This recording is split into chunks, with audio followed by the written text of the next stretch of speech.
Hi everyone, welcome to the channel. This short little video is in collaboration with other YouTube channels relating to caravans and motorhomes.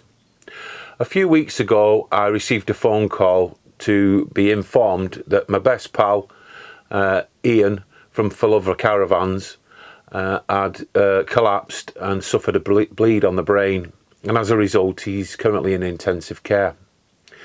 He's receiving some really good treatment, and I am pleased to say that they've actually managed to repair the bleed, but his recovery is going to be very long and it's going to take some time before he comes back to us.